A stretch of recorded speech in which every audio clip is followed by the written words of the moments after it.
ہم صرف علی بن اللہ تک نہیں رکتے. کہنے لگے یہ بھی ٹھیک کہتے ہیں آپ. میں نے کہا جی دلیل؟ کہنے لگے خلافت، میں نے جو آیت لی تھی اپنے مضمون پر آ گیا ہوں. خلافت جانشینی کو ہی نہیں کہتے. جانشینی خلافت کا ایک معنی ہے کہ کوئی کسی کی جگہ پر آ کر بیٹھے تو اس کا خلیفہ کہلائے. اگر خلافت کے معنی جانشینی میں منحصر کر دیں گے تو اللہ نے جو حضرت آدم کو زمین پر خلیفہ بنایا ہے تو اللہ کی تو کوئی جگہ نہیں ہے جہاں آدم جا کے بیٹھ جائے.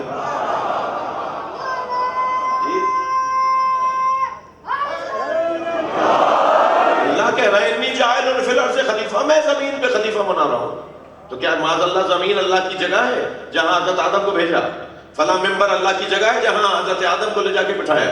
نہیں. خلیفہ صرف جانشین کو نہیں کہتے، خلیفہ نمائندے کو کہتے ہیں. اور نمائندے کے لیے کرسی ضروری نہیں ہے.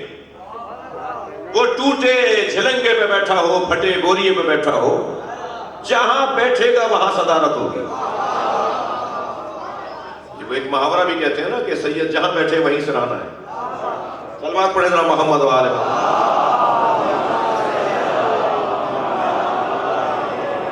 اس سے بہتر اور بلند صلوات پڑھ لیں.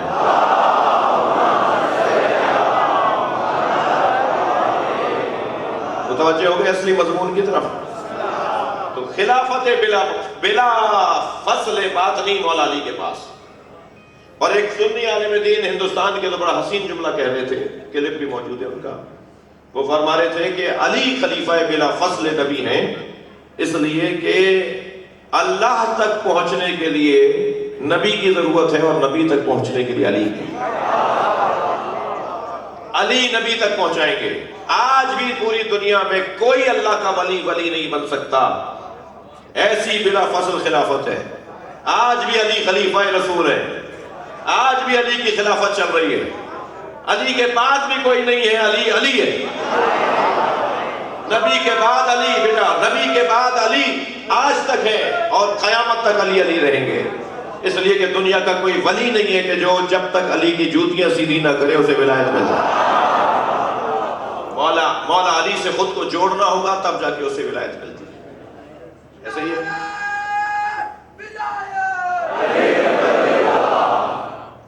ٹھیک ہے. انی جاعل، میں بنانے والا ہوں. کیا؟ انی جاعل فی الارض خلیفہ، زمین پر خلیفہ بنانے والا ہوں. اچھا زمین پر ہی کیوں؟ اللہ کا نمائندہ زمین پر رہتا ہے، آسمانوں میں نہیں ہے. اللہ کا نمائندہ ستاروں میں، سیاروں میں نہیں ہے. نہیں، زمین دار الخلافہ ہے پوری کائنات کے لیے. اور جو حاکم ہوتا ہے وہ دار الخلافہ میں رہتا ہے. اس لیے زمین کو اللہ نے حضرت آدم کے لیے دار الخلافہ قرار دیا. اب وہاں سے بیٹھ کر پوری دنیا کو چلائیں گے. کمال تو یہ ہے نا کہ یہ زمین پر رہتے ہوں، جبریل یہاں اتر کے آتے ہوں. اس لیے یہ دار الخلافہ ہے. بیٹھے ہیں حضرت نبی مکرم، اچانک جبریل امی کی آمد ہوئی. توجہ ہے. جبریل سے گفتگو ہوئی. گفتگو کے درمیان سرکار نے فرمایا یا جبریل کم عمرک، تمہاری عمر کتنی ہے؟ بیٹا تمہاری عمر کتنی ہے؟ تمہاری عمر کتنی ہے؟ 7. تمہاری عمر 7 سال. اس بچے کو بتایا عمر بولتے ہیں.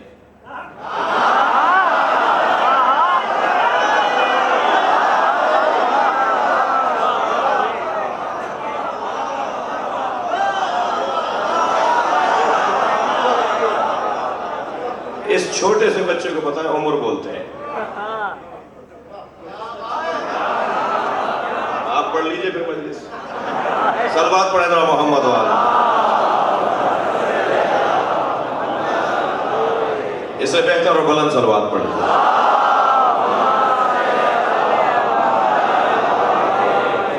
جن کا تلفظ ہی ٹھیک نہ ہو وہ امت کی قیادت کریں گے. اتنا بے وقوف دشمن. مجھے تو اس پہ افسوس ہے کہ ہماری قسمت خراب ہے. صلوات پڑھیں ذرا محمد و آل.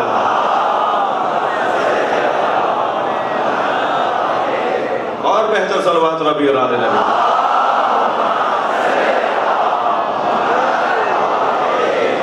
یا جبریل کم عمرک، جبریل تمہاری عمر کتنی ہے؟ میں یہ بتانا چاہ رہا ہوں کہ یہ زمین پر رہتے ہیں مگر زمین کے ہیں نہیں. یہ دار الخلافہ اس لیے زمین پر اہل بیت کو بٹھایا ہے.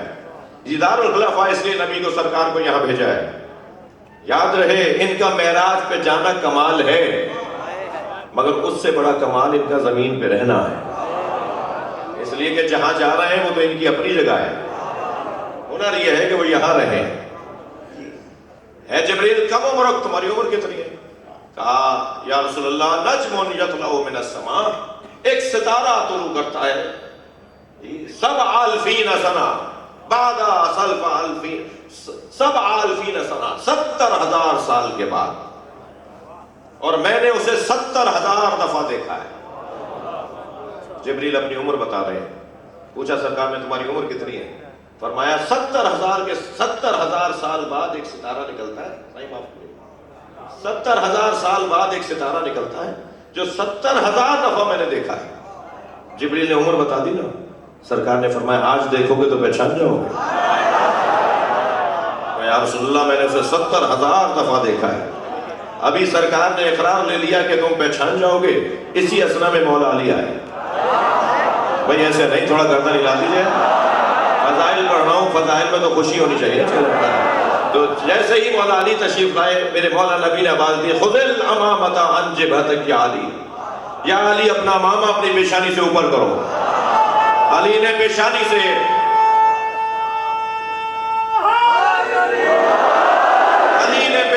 امامہ اوپر کیا. جبریل کھڑے ہو گئے. کہا ہذہ نجم الذی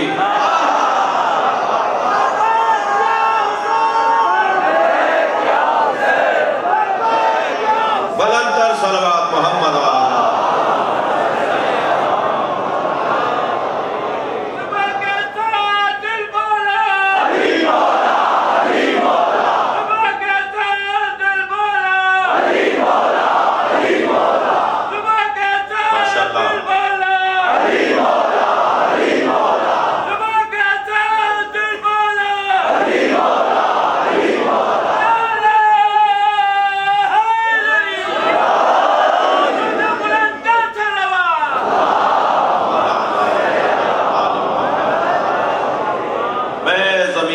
خلیفہ بنانے والا ہوں. تو فرشتوں نے کیا کہا؟ اتجعل فیہا، اسے بنائے گا زمین پر، من یفسد فیہا، جو زمین پر فساد پھیلائے گا، ویسفک الدماء، اور زمین پر خون بہائے گا. دو شکایتیں لگائی ہیں فرشتوں نے انسان میں. دو شکایتیں لگائی ہیں، ایک فساد پھیلانا اور ایک خون بہانا. ترتیب میں بھی فساد پھیلانا پہلے، خون بہانا بعد میں. جی فرشتوں نے لائن دے دی ہے. فرشتے ہیں نا، معصوم ہیں، لائن دے رہے ہیں. جی من یفسد فیہا، جو زمین پر فساد پھیلائے گا، ویسفک الدماء، اور سفک دماء کرے گا، خون بہائے گا. تو ترتیب میں دو نقصان کر، دو شکایتیں ہیں انسان کے اوپر، فسادی اور خون قاتل، خون ریزی، فساد کرنا اور خون بہانا. اور ترتیب میں پہلے فساد ہے. دیکھیے فسادی اور قاتل میں فرق ہے. فسادی جو ہوتا ہے وہ کہیں کمرے میں بھی بیٹھا ہوتا ہے. فسادی جو ہوتا ہے وہ کہیں قلم بھی چلا رہا ہوتا ہے. فسادی جو بیٹھا ہوتا ہے وہ کسی کرسی پہ بھی بیٹھا ہوتا ہے. فسادی زیادہ خطرناک ہے. جو قاتل ہے نا وہ تو پکڑ لیا جاتا ہے، پھر اس کو جیل میں ڈال دیا جاتا ہے، پھر اس کو سزائیں ہو جاتی ہیں، وہ آزاد بھی ہو جاتا ہے. پھر ایک اور قاتل آ جاتا ہے، پھر وہ یہی کرتا ہے، پھر وہ پکڑا جاتا ہے، پھر اسے پھانسی ہو جاتی ہے، پھر ایک اور قاتل آ جاتا ہے. تو قاتلوں کو پکڑ پکڑ کر میں نظام امن بتا رہا ہوں. ملک میں امن کیسے آئے گا، ملک میں امن و امان کیسے بحال ہوگا؟ قرآن کا نسخہ ہی ہے. وہ پھر دوبارہ ایک اور آ جاتا ہے، پھر تیسرا آ جاتا ہے. معلوم ہے قتل بندی نہیں ہو رہے معاشرے سے. معاشرے سے قتل بند نہیں ہوں گے جب تک صرف ہم قاتلوں پر نگاہ رکھیں گے. بھائی توجہ، حضرت ابراہیم کے چچا کا کارخانہ تھا بت بنانے کا. حضرت ابراہیم نے اپنے چچا کے کارخانے کو آگ نہیں لگائی، جا کے بت خانے کے بت توڑ دیے. بھائی آپ اپنے چچا آزر کو جا کے روکے نا، انہوں نے کارخانہ لگایا ہوا، یہ بیچتے ہیں، کاروبار آرڈر بک کرتے ہیں. دنیا جہان سے انہیں آرڈر ملتے ہیں کہ اتنے بت اتنے سائز کے اور اتنے بت اتنے لمبے.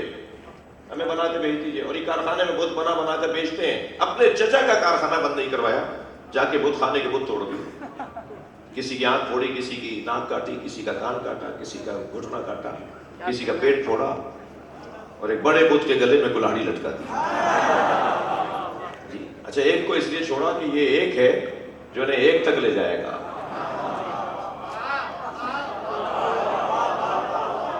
اور سارا شہر تہوار منانے کے لیے باہر گیا ہوا تھا. جب واپس آیا بت خانے میں تو کیا دیکھا کہ عجیب ماحول ہے. تو آپس میں ایک دوسرے سے کہنے لگے کہ یہ ہو نہ ہو اسی جوان کا کام ہے جسے ابراہیم کہتے ہیں. جی جوانوں کو تو فخر کرنا چاہیے, ہر اچھا کام جوانوں سے منسوب ہو جاتا ہے, ہر مردانگی کا کام جوانوں سے منسوب ہو جاتا ہے. میدان احد میں علی کو اللہ نے جوان کہہ کے پکارا ہے, بڑی قسمت ہے جوانوں کی. وہاں بھی قرآن میں کہہ رہے ہیں فتن یقال لہ ابراہیم, ایک جوان کا کام ہے جس کو ابراہیم کہا جاتا ہے. اچھا میرا اپنا مطالعہ یہ ہے کہ اس وقت 80 سال سے زیادہ کی عمر تھی حضرت ابراہیم. جو 80 سال کی عمر میں ہو اور قرآن جوان کہے تو پیغام ہے یا نہیں کہ جوانی بدن سے نہیں ہوتی, نظریے سے ہوتی ہے. نظریہ جوان رکھو, چاہے تمہاری عمر بوڑھی ہو جائے, اپنے نظریے کو جوان رکھو. پکڑ کر لے آئے حضرت ابراہیم کو, کھڑا کر دیا لا کر, تم نے کیا یہ کام. حضرت ابراہیم نے دیکھا غور سے, فرمایا کہ اسی نے کیا ہوگا جس کے گلے میں کلاڑی لٹکی ہے. انداز دیکھیے. اچھا یہ کیوں کہہ دیا, یہ کیوں نہیں کہا کہ میں نے کیا ہے. اچھا یہ کہنا کہ اس نے کیا ہوگا, یہ کب معاذ اللہ جھوٹ ہے یا غلط بیانی ہے. دیکھیے ہم مردوں کو اسماء افہام کہتے ہیں نا, مجلسوں کا کام زندوں کو اسماء افہام بولنا ہے. جب تک ذہن بیدار نہیں ہوگا عمل تبدیل نہیں ہوگا, جب تک فکر تبدیل نہیں ہوگی کردار تبدیل نہیں ہوگا. میرے رویے بدلیں گے ہی جب میری فکر بدلے گی, میری سوچ بدلے گی تو میرے رویے بدلیں گے. اسلام ہولیوں کا نام نہیں ہے. میں جو اس وقت پہنے ہوئے اسلام کے کپڑے, جو پینٹ شرٹ میرا ٹی شرٹ پہنے بیٹھا بچہ ہے, یہ کیا یہ اسلام کے خلاف ہے؟ اسلام ہولیوں کا نام نہیں ہے, اسلام رویوں کا نام ہے. ہمارا رویہ بتائے گا کہ ہم مسلمان ہیں یا نہیں. جی کلمہ تو بڑا سہ کے اور چہک کے پڑھتے ہیں, مگر معاملات اتنے خراب ہیں نہیں. عمل کے ذریعے سے پتہ چلے گا کہ یہ کون ہے, تاثیر بتائے گی کہ کون ہے. ٹھیک ہے. حضرت ابراہیم فرمانے لگے کہ اسی نے کیا ہوگا جس کے گلے میں کلاڑی لٹکی ہے. کہنے لگے وہ تو ناک پر بیٹھی مکھی نہیں جھیل سکتا. بس یہی تو جملہ سننا چاہتے تھے حضرت ابراہیم. یہ اقرار لیا نا انہوں نے اس سے. کمال تو یہ ہے کہ وہ خود بولے, اپنی خطا کا اظہار خود کریں. جب کہنے لگے نا یہ تو ناک میں بیٹھی مکھی نہیں جھل سکتا تھا, نہیں جھل سکتا, تو حضرت ابراہیم نے فرمایا جو ناک میں بیٹھی مکھی نہیں جھل سکتا وہ تمہارا خالق کیسے ہے, تمہارا رب کیسے ہے. گردنیں لٹک گئی سب کی, کوئی جواب نہیں تھا. اور ہوتا ہے لاجواب آدمی. دیکھیں کمزوری مشرکوں کی, میں مشرکوں کی کمزوری بتا رہا ہوں, آپ کسی مسلمان پہ نہ لے جائیے گا کہ دل سے تو مانتے ہیں زبان پہ نہیں لاتے. یہ دل سے مانے اور زبان سے نہ اقرار نہ کریں, یہ بہت بڑی کمزوری ہے. جرأت پیدا کرو, ہمت کرو. کیا ہو جائے گا, قیامت آ جائے گی کیا؟ کسی کو پتا ہے یہ سانس اندر گیا ہے واپس بھی آئے گا یا نہیں؟ جب ہمیں اپنے عمر کا علم نہیں ہے کہ کب تک ہمیں زندہ رہنا ہے, تو پھر ڈرنا گھبرانا کس بات کا ہے؟ حق.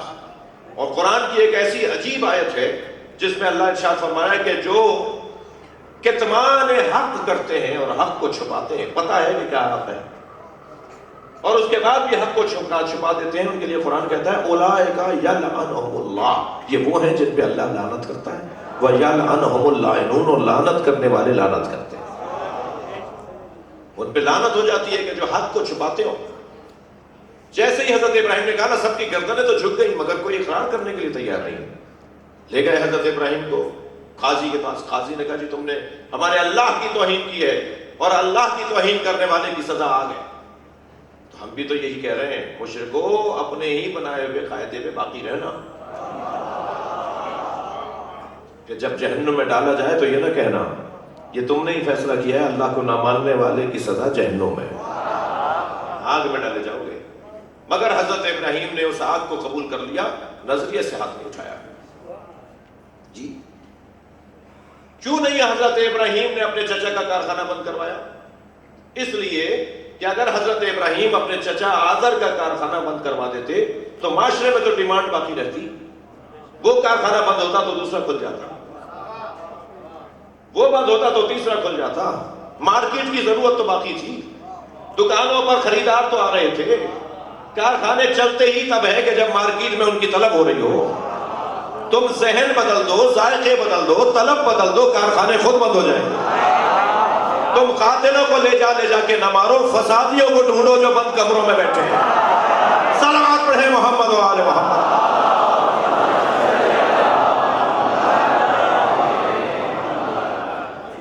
من یفسد فیہا, وہ کہ جو زمین پہ فساد پھیلائے گا, وہ جو خون بہائے گا, تو اسے بنا رہا ہے. تو اللہ نے یہ نہیں کہا کہ یہ فساد نہیں پھیلائے گا, اللہ نے یہ نہیں کہا کہ یہ خون بہائے گا, نہیں بہائے گا, بلکہ اللہ نے کہا انی اعلم ما لا تعلمون, جو میں جانتا ہوں وہ تم نہیں جانتے. دقت فرما لی آپ نے, جو میں جانتا ہوں وہ تم نہیں جانتے. اللہ نے توجہ جبرائیل اور میکائیل کو بلایا, انی اخیتکما, میں تم دونوں کو ایک دوسرے کا بھائی بنا رہا ہوں. قبول ہے؟ دونوں بڑے خوش ہوئے, حضرت جبریل اور حضرت میکائیل. دونوں سے کہا میں تم دونوں کو ایک دوسرے کا بھائی بنا رہا ہوں, تیار ہو؟ کہہ رہے ہمارے لیے فخر کی بات ہے, مزاج بھی دونوں کا ایک جیسا ہے. جی ہم مزاج لوگوں کو ایک بھائی بنایا جاتا ہے نا, تو وجہ تو کہا میں تم دونوں کو بھائی بنا رہا ہوں, تیار ہو؟ دونوں تیار ہو گئے. تو پھر اللہ نے کہا اب تم دونوں ایک دوسرے کے بھائی ہو, میں یہ چاہتا ہوں کہ تم میں سے کوئی دوسرے بھائی پہ قربان ہونے پہ تیار ہو جائے. میں تم میں سے کسی ایک کی عمر کم کرنا چاہتا ہوں اور اس کی عمر اس کو دینا چاہتا ہوں. کون ہے تم میں سے جو تیار ہو جائے کہ میری عمر کم کر دے, میرے بھائی کو عمر دے دے؟ تو فاختار کل منہما الحیات, دونوں نے کہا نہیں, ہم دونوں زندہ رہنا چاہتے ہیں. جی میں آپ کو حدیث سنا ہوں. دونوں نے کہا اللہ سے کہ اللہ ہم دونوں زندہ رہنا چاہتے ہیں, ہم نہیں چاہتے کہ کوئی ہم میں سے ایک کی عمر زیادہ ہو جائے اور ایک کسی کی کم کر کے عمر بڑھا دے. تو اللہ نے کہا کہ تم نے جو ایک مجھ سے شکایت کی تھی نا کہ تو کسے بنا رہا ہے, اب ذرا زمین پہ جا کے دیکھو, میں نے محمد اور علی کو بھائی بنایا تھا, اور ان میں سے ایک دوسرے بھائی پہ قربان ہو رہا ہے بستر پہ سو کر. صلوات پڑھیں محمد و آل محمد.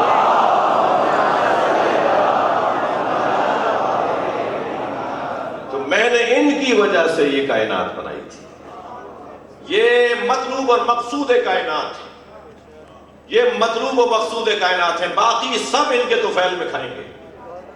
دنیا میں اربوں کھربوں مخلوق الہی ہے, مگر وہ بے تصدق مصطفیٰ کھاتی ہے, وہ بے تصدق علی و بطول کھا رہے ہیں, ہم سب ان کے طفیل میں کھا رہے ہیں. کمال یہی ہے کہ جو جن کا کھائے انہی کی بات کرے, تب تو پھر رزق میں اضافہ ہوتا چلا جائے گا. اور عزیزان گرامی ورنہ پریشانیاں بڑھتی چل رہی ہیں. میں جو جانتا ہوں وہ تم نہیں جانتے. اللہ کیا جانتا تھا؟ اللہ یہ جانتا تھا کہ جن کی وجہ سے میں کائنات بنا رہا ہوں وہ میرے مخلص اور مخلص ہیں, جنہیں اللہ نے انسان نہیں, انسان کامل نہیں, انسان اکمل بنایا ہے. انسانوں کی 4 قسمیں. انسان نما, توجہ, جو انسان نظر آتے ہیں حقیقت میں حیوان ہے. میں نہیں کہہ رہا بھائی, ناراض نہ ہونا, قرآن کہہ رہا ہے اولئک کالانعام, یہ جانور ہیں, یہ جانور ہیں, یہ انسانوں کو کہا ہے اللہ نے, یہ جانور ہیں. بل ہم اضل, پست ہیں جانوروں سے بھی پست ہیں. اسے میں کہہ رہا ہوں انسان نما. انسان نظر آتے ہیں, حقیقت میں انسان نہیں ہے. مثال دے رہا ہوں بچوں کے لیے. فصل تیار ہو جاتی ہے تو کاشتکار لکڑی پر قمیص چڑھا کر کھیت میں گاڑ دیتا ہے. جانور سمجھتے ہیں کہ انسان کھڑا ہے. وہ جو دور سے لگتا ہے نا کہ آدمی کھڑا ہے, وہ آدمی نہیں ہوتا, آدمی نما ہوتا ہے, انسان نہیں ہوتا, انسان نما ہوتا ہے. میرے مولا علی فرما رہے ہیں میتیں 2 طرح کی ہوتی ہیں, کچھ چلتی پھرتی میتیں ہیں, کچھ لیٹی بھی میتیں ہیں. جن کا ضمیر مر گیا ہو, وہ چل بھی رہا ہو تو مردہ ہے.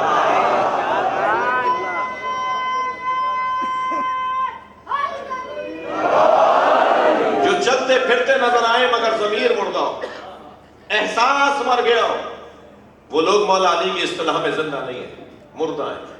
اسی طرح کچھ لوگ ہمیں چلتے پھرتے نظر آتے ہیں مگر وہ انسان نہیں ہے. آنکھیں ان کی انسانوں کی طرح ہیں, ہاتھ پیر ان کے انسانوں کی طرح ہیں, مگر وہ انسان نہیں ہے. قرآن نے کہا ہے وہ جانور ہے. تو عزیزان گرامی کیسے پتا چلے گا کہ کون انسان ہے؟ کم سے کم فارمولہ کیا ہے, کم سے کم کسوٹی کیا ہے؟ کیا تھرمامیٹر ہے جس پہ ہم طے کریں کہ یہ انسان بھی ہے یا نہیں ہے؟ میں اپنے بچوں اور جوانوں کو نسخہ دے رہا ہوں، میرے لیے خوش قسمتی ہے کہ جوانوں کی تعداد بہت زیادہ ہے. تم ابھی اپنے بارے میں طے کر لو تو قیامت تک جب تک زندہ رہو گے تمہارے معاملات ٹھیک رہیں گے. انسان ہونے کے لیے کم سے کم پیمانہ یہ ہے کہ یہ دیکھا جائے کہ برائی اندر سے برائی مانتے ہو، اچھائی کو اندر سے اچھائی مانتے ہو. اگر اندر سے برائی پر برائی نہ آتی ہو، یعنی دل برا نہ ہوتا ہو کسی برائی پر، تو یہ انسان نہیں ہے، یہ انسان نما ہے. یہ چلتی پھرتا ایک جانور ہے. قیامت میں اسے جانور کی شکل میں اٹھایا جائے گا. تباہ ہو رہا ہے، کھبے سے کھبا چل رہا ہے، پیر دھرنے کی جگہ نہیں ہے. کہ ابو بصیر نے کہا مولا ما اکثر الحجیج، کتنے زیادہ حاجی آئے ہوئے ہیں. مولا مسکرائے، امام صادق مسکرائے، فرمایا ما اقل الحجیج، کتنے کم حاجی آئے ہوئے ہیں. مولا جگہ پر ہے، مطاف پر ہے، حاجیوں کا مجمع ہے، آپ فرما رہے کم آئے ہوئے ہیں. حضرت نے فرمایا زیادہ تر نفس پرست آئے ہوئے ہیں. جب قیامت میں اٹھائے جائیں گے تو یہ انسان نہیں اٹھائے جائیں گے، یہ مختلف شکلوں کے جانور اٹھائے جائیں گے. خنازیر، خرادید، جی بندروں اور خنزیروں کی شکل میں اٹھائے، کوے اور کتوں کی، معاف کیجیے گا یہ الفاظ ہے نا حدیث کے اندر، مختلف جانوروں کے نام لیے ان کی شکلوں میں اٹھائے جائیں گے. یہ انسان نہیں ہے، انسان نما. یہ نظر آتے ہیں انسان جس کا ضمیر مر جائے، جس کا احساس مر جائے، جسے برائی نہ لگے. کم سے کم نفس سے لوامہ ہونا چاہیے، ملامت کرنے والا نفس ہونا چاہیے. گناہوں پہ پشیمانی ہو، گھبراہٹ پڑ جائے، مجھ سے غلط ہو گیا، مجھے نہیں کرنا چاہیے تھا، تو وہ انسان ہے. لیکن جس کا نفس ملامت ہی نہ کرتا ہو تو وہ انسان نہیں رہا. پھر عزیزان گرامی، ہم مجلس میں آ کے بیٹھے ہی اس لیے. دیکھیے اگر آپ نے سوچا نا کہ میں ڈبل پی ایچ ڈی کروں گا تو شاید آپ بی اے ایم میں کر لیں، لیکن اگر آپ نے سوچا میٹرک پڑھوں گا تو آپ 8ویں بھی نہیں پڑھ پائیں گے. 4 باتیں سوچیں گے تو ایک بات کر پائیں گے، اور جو ایک ہی سوچتا ہے وہ ایک نہیں کر پاتا. جی علامہ مجلسی نے پوچھا اپنے بیٹے سے کیا بننا چاہتے ہو؟ کہنے لگا آپ جیسا. فرمایا کچھ بھی نہیں بنو گے. میں تو مالک اشتر بننے کا شوق رکھتا تھا تو مجلسی بناؤں. توجہ ہے، سوچ اونچی کرنی پڑے گی. میرا اور آپ کا یہ جو انداز ہے نا، اس سے بہتر انداز نہیں ہو سکتا. ہم کچھ بھی ہوں، مجھے معاف کیجئے گا، ہم کچھ بھی ہوں، انسان نما ہو یا انسان ہو، کچھ بھی ہوں، بیٹھے انسان اکمل کے دروازے پر. جب انسان اکمل کے دروازے پر آ کے بیٹھیں گے تو سوچ اتنی بڑی ہو جائے گی، جو عباس کو سوچے گا وہ حر تو بن جائے گا، جو مولا علی کو سوچے گا، جو مولا علی کو سوچے گا وہ خمینی تو بن جائے گا، وہ مثال کے طور پر قائد اعظم تو بن جائے گا، وہ کچھ معاشرے میں علامہ اقبال تو بن جائے گا.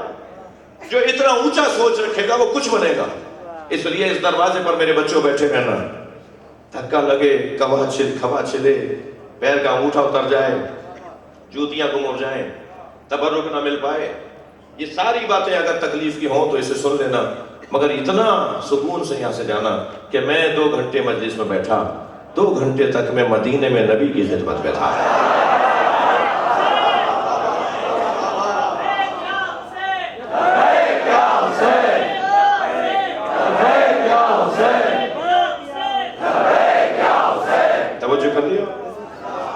جتنی دیر تک ہم یہ آئیڈیل کیفیت تھی، ہم اعلیٰ ترین تصور کے اندر جب اپنے آپ کو لاتے ہیں تو ہمارے اندر ایک طرح وزن بڑھنا شروع ہو جاتا ہے.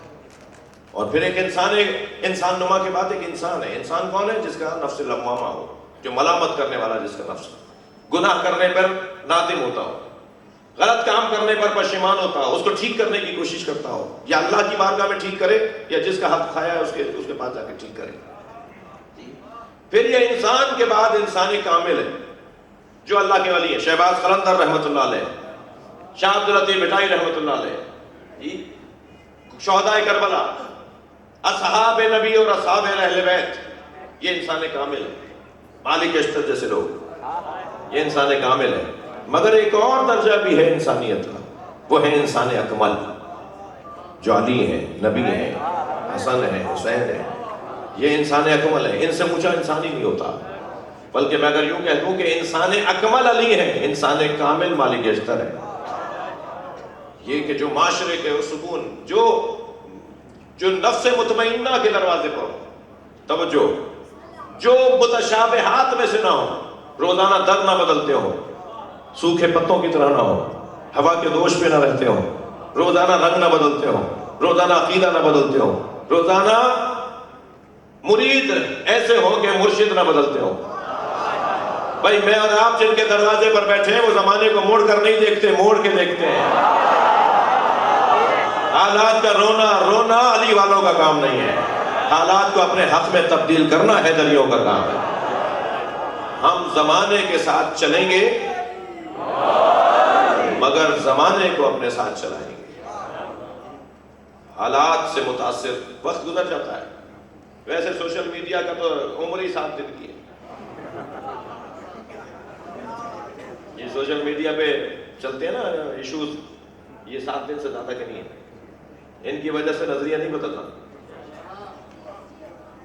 یہ اس کے بعد ایک اور چیز آ جاتی ہے، یہ ایشوز، ان کا تو کام ہے، کما رہے ہیں یہ اور پھر ہم تو جس دروازے پر بیٹھے ہیں، ہم 1400 سال سے دروازہ چھوڑ کے نہیں گئے. ہم اہل بیت کے چاہنے والے سنی شیعوں سے بات کر رہا ہوں. مجمع میں سنی شیعہ سب بیٹھے ہوئے ہیں، سنی بھی بیٹھے ہیں، شیعہ بھی بیٹھے ہیں. ہم اہل بیت کا دروازہ چھوڑ کے نہیں جائیں گے. ہم تو جب اس دنیا سے جائیں گے تو مجلسیں بڑھا کے جائیں گے. آپ سب کی بات کر رہا ہوں، اپنی بات کر رہا ہوں. ہمارے جنازے پر بھی اہل بیت کا ذکر ہوگا، ہمارے سویم پر، ہمارے چیلوں پر. جائیں گے، جانے والا ایک ہوگا مگر 10 حسین کی محفلوں کو سجا کے جائے گا. ہمارا انداز کچھ اور ہے. آج کی مجلس، پانی مجلس کے رزق میں عزت میں اضافہ اور ان کی حاجات اور ان کی پریشانیوں کی دوری آپ سب کے لیے دعا گو. چلیے، اس سے پہلے میرا یہ بچہ، اس سے پہلے مولانا ایک دروازے پر تھے. اللہ آپ کی بچیوں کو سالم رکھے، ان کی عفت محفوظ رہے، ان کا پردہ بچا رہے. وہ یونیورسٹی بھی جائیں تو سالم آ جائیں، کوئی انہیں نگاہیں اٹھا کے نہ دیکھے،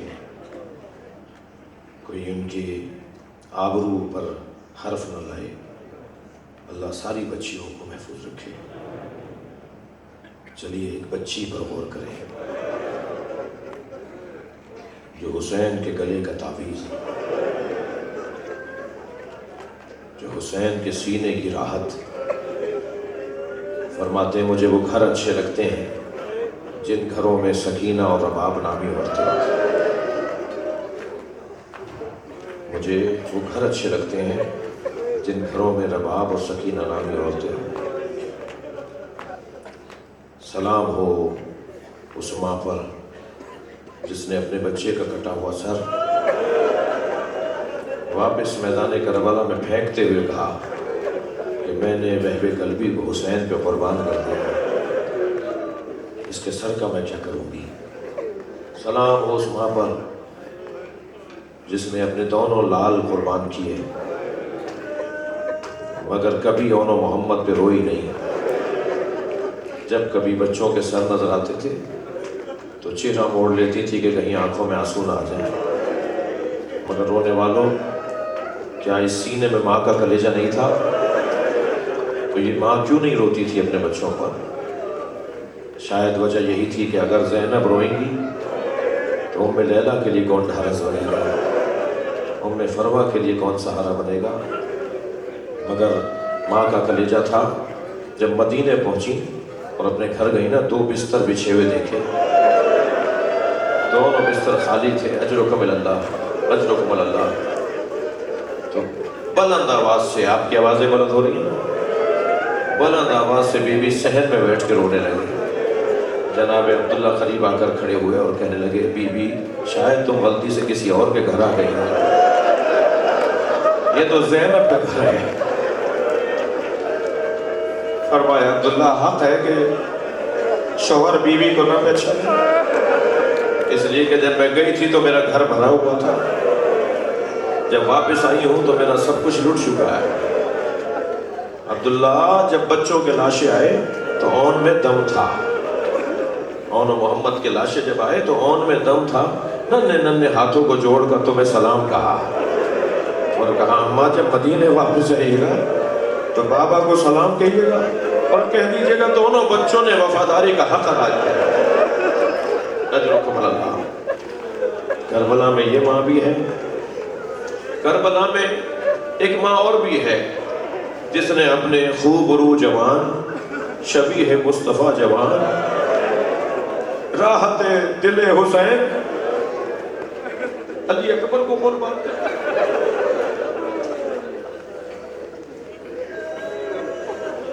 جب بچہ پریشان ہوتا ہے نا تو سب سے زیادہ تکلیف ماں کو ہوتی ہے۔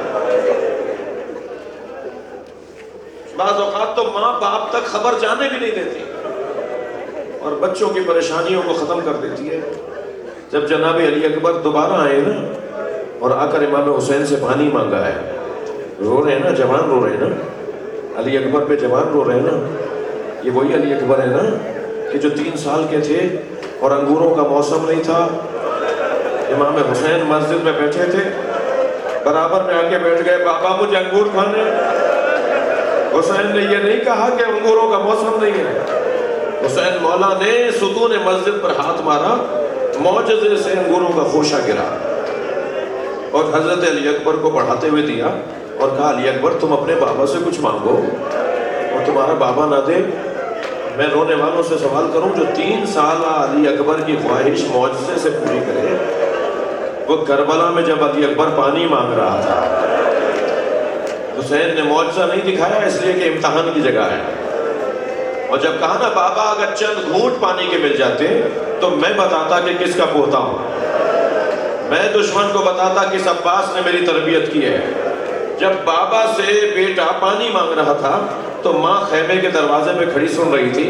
شاعر نے اس منظر کو نظم کیا ہے، شاعر کہتا ہے شدت پیاس سے اکبر نے پلٹ کر دیکھا اور ماں نے خیمے کی تنابوں سے لپٹ کر دیکھا، کتنی مجبور تھی ساقی کوثر کی بہو، خالی مشکیزہ کئی بار الٹ کر دے، شاید کچھ قطرے پانی کے نکل آئے، میرا علی اکبر جیسا جوان پیاسا۔ اجرکم اللہ، تھکے نہیں ہزاروں جنہیں رونا آ رہا ہے، اجرکم اللہ۔ جو سنی بھائی بیٹھے ہیں ان کی تسلی کے لیے روایت سنا دوں، اہل سنت کی کتابوں میں جناب ام سلمہ ام المومنین رضی اللہ تعالیٰ عنہ فرماتی ہیں کہ عصر عاشور میں سو رہی تھی، سن 61 ہجری، وہاں حسین مارا جا رہا ہے، ادھر مدینے میں بی کہتی ہے میں سو رہی تھی، میں نے خواب میں دیکھا کہ نبی آئے ہیں، سر پہ امامہ نہیں ہے، نبی میرے خواب میں آئے ابا دوش پہ نہیں ہے، سرکار کے پیروں میں نالینیں نہیں ہیں اور سرکار کے چہرے پہ اور ریش مبارک پر خاک لگی ہوئی ہے، بدن ان کا آپ کے کپڑے گرد آلود ہیں۔ تو میں نے پوچھا یا رسول اللہ آپ کہاں سے آ رہے ہیں، یہ آپ کا کیسا حال ہو گیا ہے؟ فرمایا ام سلمہ تم سو رہی ہو، میرا حسین مارا گیا، میرے بچے کو کربلا میں مار دیا۔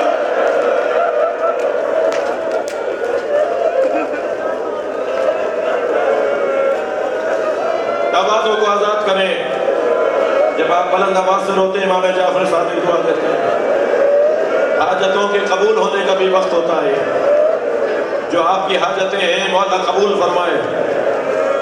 اجرکم اللہ۔ ایک ماں کربلا میں یہ، ایک ماں کا اور نام بتاؤں، وہ جو ساری رات جھولا جھولا رہی تھی اور جھولا جھولاتے ہوئے کہتی تھی علی اصغر تم تو گھٹنیوں بھی نہیں چل پاتے، تم کربلا میں کیسے جاؤ گے؟ حسین مولا کی آنکھوں میں آنسو آ گئے، رب آپ تیرا بچہ تو ایسا جائے گا کربلا کہ کربلا کا کوئی شہید اس سے آگے نظر نہیں آئے گا، سارے شہیدوں سے آگے ہوگا تیرا بچہ۔ اور پھر اس ماں کو آپ نے سلام کر لیا جس ماں کے پاس 2 ہی تو چیزیں تھیں دینے کو، 2 ہی کمائیاں تھیں، ایک علی اصغر اور ایک سکینہ۔ اجلا سا کرتا پہنا کر، بالوں میں کنگھی کر کے، آنکھوں میں سرما لگا کر عجب نہیں کوئی پڑھ کے کہے ابھی تو اس کا سال بھی پورا نہیں ہوا. سفید کرتا پہنا کر امام حسین کی گود میں دے دیا. فرمایا میرے والد لے جاؤ اس بچے کو پانی پلا لو.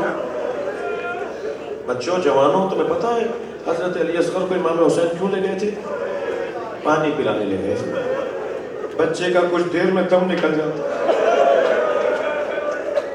مجھ سے ایک جوان کہنے لگا 8 محرم کو آ کر کہنے لگا مولانا میں آج گھر میں مچھلی کھانا چاہ رہا تھا. میری دادی نے کہا بیٹا محرم میں مچھلی نہیں کھاتے. تو میں نے کہا میں تو مولانا سے پوچھوں گا اللہ نے حلال کیا ہے تو ہم آرام کیسے کر رہے ہیں؟ مولانا بتائیے میں مچھلی کھا لوں محرم میں؟ میری آنکھوں میں آنسو آ گئے. میں نے کہا میں اتنا بڑا عالم نہیں ہوں.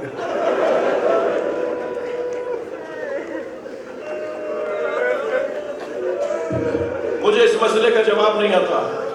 میں نے اس بچے سے کہا مجھے اس مسئلے کا جواب نہیں آتا, تم دادی کی بات مان لو. کہنے لگا کیا مطلب ہے؟ میں نے کہا حسین نے علی اصغر کے تڑپنے کو مچھلی کے تڑپنے سے تعبیر کیا. اما ترونا کیف یتلقا, دیکھ نہیں رہے میرا بچہ مچھلی کی طرح منہ کھولتا, کچھ دیر میں مر جائے گا.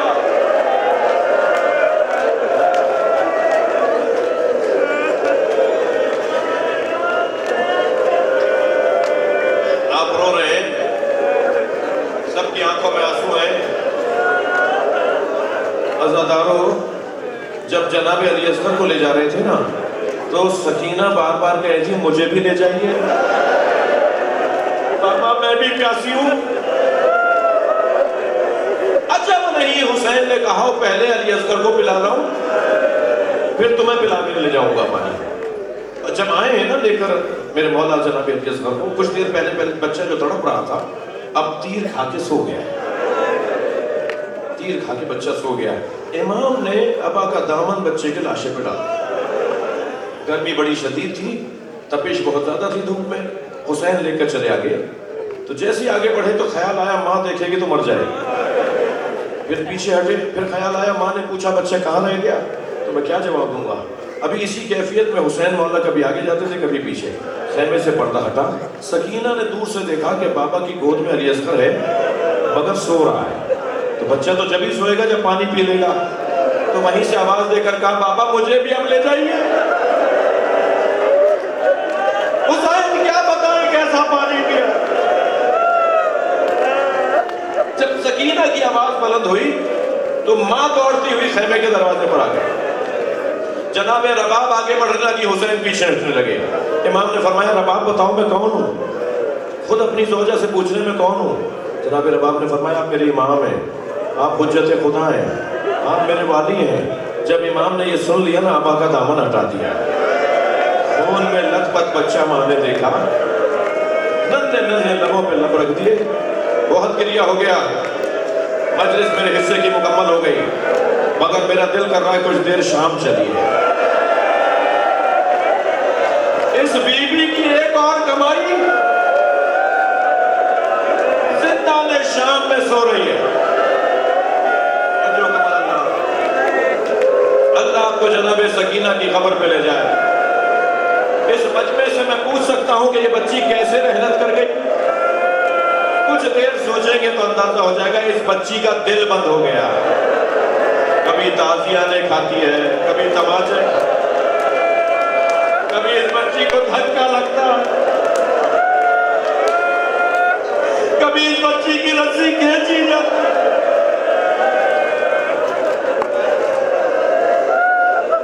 اجر و کمال اللہ. تھکے نہیں, مجھے جلدی نہیں ہے. اجر و کمال اللہ. یہ بچی دل بند ہو جانے کی وجہ سے رحلت کر گئی. آدھی رات گزری, سوتے سوتے اٹھی اور کبھی گرتی ہیں کبھی اٹھتی ہیں, کبھی گرتی ہیں کبھی اٹھتی ہیں. اور اس کونے میں جا کے کہتی ہیں بابا آئے تھے, بابا کہاں گئے. پھر دوسرے کونے میں آ کے کہتی ہیں میرے بابا بھی یہیں تھے, وہ کہاں گئے. اور پھوپھیاں ہیں جو سنبھالتی ہیں, ماں رباب ہے جو بار بار گود میں لیتی ہے. مگر اس بچی کا تو ایک ہی کہنا ہے بابا بابا. میرے بابا کہہ رہے تھے میں تمہیں لینے آیا ہوں, میں تو بابا کے ساتھ جاؤں. مجھے کسی کی دور میں نہیں آنا، مجھے بابا کے پاس جانا۔ اللہ اپنی بچیوں کو سالم رکھے۔ جب سکینہ کے رونے کی آواز دربار شام تک پہنچی، برابر میں دربار، تو یزید کے آرام میں خلل آیا، کہنے لگا یہ حسین کی بچی کیوں رو رہی ہے؟ تو کہا کہ خواب میں بابا کو دیکھا ہے، حسین کو یاد کر کر کے رو رہی ہے۔ کہنے لگا سر حسین بھیج دو، اسے سکون مل جائے گا۔ سر حسین ایک تشت میں لا کے رکھا گیا، رومال ہٹایا تو حسین مولا کا سر تھا۔ دور بیٹھی تھی، جب رومال ہٹایا گیا دور بیٹھی دیکھ رہی تھی، تو آواز دے کر کہا بھائی زین العابدین یہ کس کا سر ہے؟ فرمایا بابا کا سر ہے۔ سنیں گے؟ ایسے اٹھیں کہ گر پڑیں، گرتے اٹھتے بابا کے سر پر آئی۔ بابا کا سر ہاتھوں میں لے کر کہا بابا یہ آپ کے رخساروں پر کس کا خون ہے؟ بابا یہ آپ کی پیشانی پہ کس نے پتھر مارا؟ بابا یہ آپ کی رگیں کس نے کاٹی؟ بابا میرے گوشوارے چھین لیے۔ بچی بابا بابا بابا کہتے ہوئے آہستہ آہستہ خاموش ہو گئی۔ ننھے ننھے لب رکھ دیے بابا کے منہ پر، آواز بچی کی بند ہو گئی۔ کسی بیوی نے کہا کہ خاموش رہنا، سکینہ سو گئی ہے۔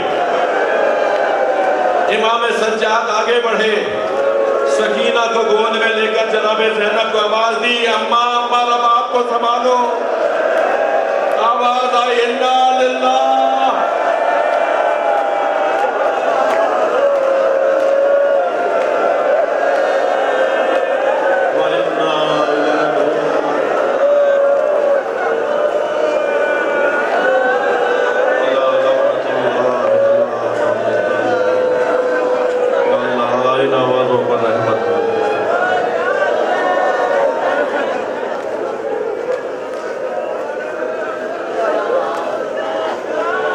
تین جنازوں پہ غسال روئے،